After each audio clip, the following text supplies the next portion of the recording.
Welcome to Pro Wrestling History Daily Top 5. I'm your host, the eclectic gentleman, Stephen Watts, and join me as I count down the top 5 moments for this day in pro wrestling history. But before we get started, don't forget to like, share, and subscribe. And without further ado, let's get our wrestling history on. Number 5, 2004. Randy Macho Man Savage wrestles his final match ever at TNA's Turning Point pay-per-view. Jeff Jarrett, AJ Styles, and Randy Savage defeat Kevin Nash, Scott Hall, and Jeff Jarrett when Savage pinned Jarrett. Number 4, 1977. Bill Dundee and Norville Austin defeat Dennis Condrey and Phil Hickerson in Memphis, Tennessee to win the AWA Southern Tag Team titles. Number 3, 1951. Lawrence Whistler is born, better known by his ring name, Larry Zbyszko.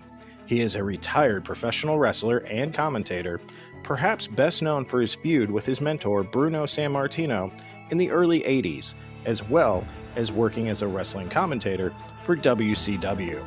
Among other accolades, he is a 2-time world champion, having twice held the AWA World Heavyweight title. Number 2, 1940. Adrian Street is born.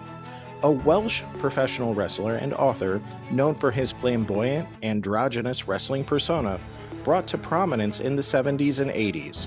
Street was often accompanied to ringside by his longtime manager and wife, Miss Linda.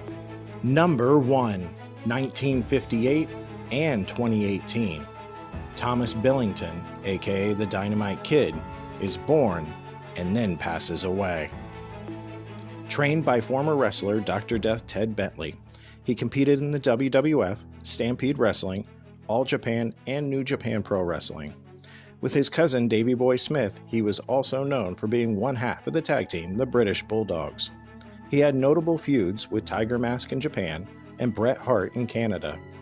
Billington is considered by many, including Bret Hart, to have been one of wrestling's most influential in-ring performers, having increased the level of athleticism involved in the art, bringing together all styles from Britain, Mexico, Canada, and Japan.